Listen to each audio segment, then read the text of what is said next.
Bismillahirrahmanirrahim. Assalamualaikum warahmatullahi wabarakatuh. Saya Arnana Evana Novita dari kelas genap Sosiologi Angkatan 2018. Ingin mereview tentang bahan bacaan social mapping. Yang pertama yaitu bagaimana cara mengikut sertakan pemetaan masyarakat di sosial. Terlibat masyarakat di pemetaan sosial. Jadi pemetaan sosial sendiri merupakan suatu alat atau jaringan yang digunakan peneliti untuk menganalisa suatu keadaan atau kelompok tertentu untuk mendapatkan hasil atau riset yang mereka inginkan. Tentunya dengan menggunakan fasilitator yang ada, mereka fasilitator tersebut mengajak atau memandu peneliti dengan masyarakat dari desa yang menjadi objek penelitian untuk terlibat aktif dalam agenda pemetaan tersebut. Kemudian ada juga ringkasan tentang masyarakat sosial jaringan pemetaan. Yang pertama, langkah-langkahnya yaitu peneliti diminta untuk mengidentifikasi kelompok berpengaruh secara sosial. Kemudian peneliti juga diminta mengidentifikasi desa, dinamika sosial, dan individu yang berpengaruh. Jadi peneliti diminta untuk benar-benar mengupas tentang dinamika sosial individu-individunya dan orang-orang yang berpengaruh di desa tersebut. Kemudian sharing kelompok berpengaruh dan individu berpengaruh. Jadi bagaimana cara mereka melakukan pendekatan terlebih dahulu, baru setelah itu melakukan diskusi dengan mereka. Yang terakhir adalah validasi kelompok berpengaruh yang dipilih dan dengan individu berpengaruh. Kemudian kita sering tidak tahu bahwa orang-orang penting yang berasal dari posisi formal kepemimpinan, kekayaan, atau penanda umum lainnya dari status untuk berhasil menggunakan pendekatan jaringan difusi sosial yang sangat penting untuk bekerja dengan kelompok-kelompok atau individu-individu yang masyarakat menilai itu yang secara sosialnya mereka sangat berpengaruh. Kemudian bagian pengantar kepada masyarakat, bagaimana cara peneliti ini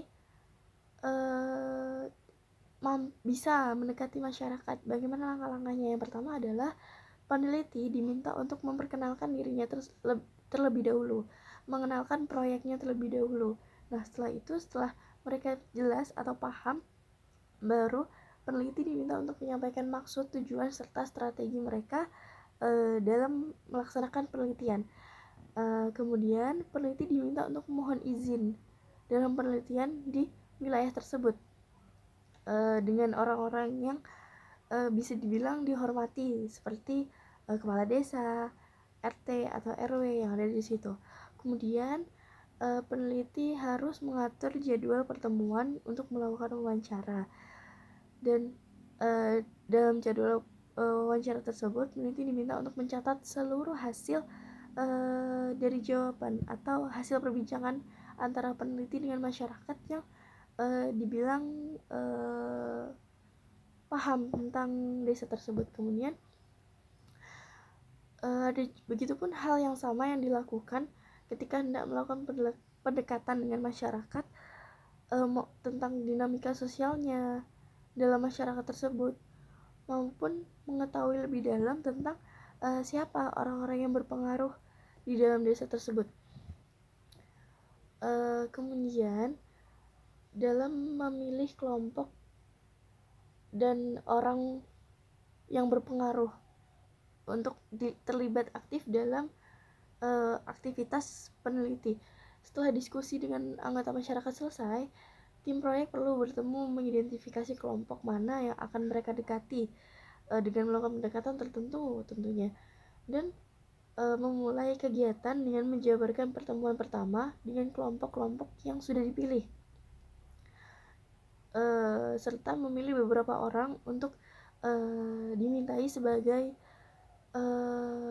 informan dalam kegiatan wawancara. Kemudian memilih kelompok dengan siapa proyek akan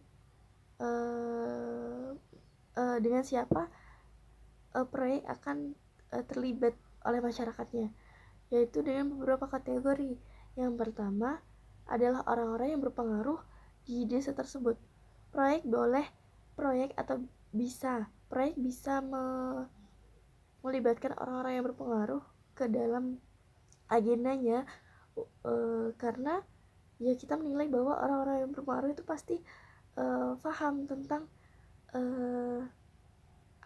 tentang keadaan desa tersebut. Atau yang kategori kedua adalah konektivitas dalam diskusi pemetaan. Ketika peneliti ini mampu terhubung dengan masyarakat yang sekiranya paham dalam pembahasannya atau dalam tentang tujuan dan maksud dia datang ke desa tersebut, dia boleh membawa orang tersebut untuk dijadikan sebagai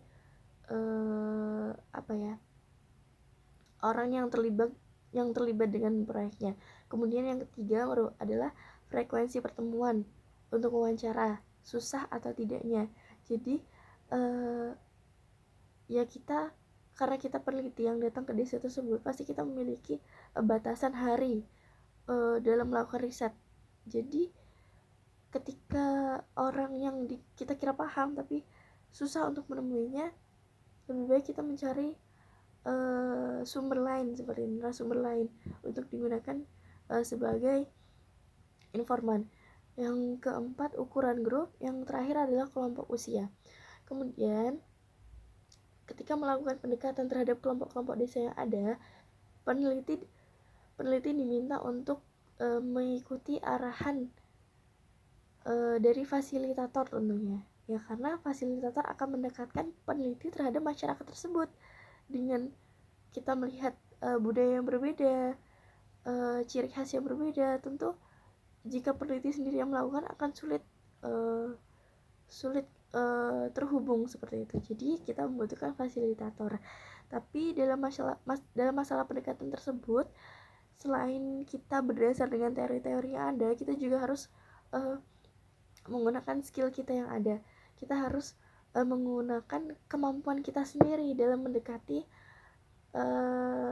masyarakat yang kita teliti tersebut, dengan misalnya bersikap humble atau ramah, karena mungkin kita masih memberi jarak antara peneliti dengan masyarakat, karena ada beberapa penelitian yang mungkin tidak boleh terlalu dekat. Tapi dengan bersikap seperti itu, tanpa kita sepenuhnya memberikan hati, misalnya kita akan tetap bisa mendekati masyarakat, sehingga akan timbul balik seperti itu antara masyarakat dengan peneliti. Dan peneliti juga diminta agar terlibat aktif dalam kegiatan masyarakat yang ada di desa tersebut, sehingga akan semakin lekat keakraban mereka, dan peneliti dengan mudah mendapatkan data-data yang diinginkan. Dan ia juga harus mampu mendekati orang-orang berpengaruh, karena orang-orang berpengaruh di desa tersebut dianggap paham dan pasti memiliki banyak informasi tentang suatu hal yang ingin didapatkan oleh peneliti. Oke, sekian review dari saya akhiri. Wassalamualaikum warahmatullahi wabarakatuh.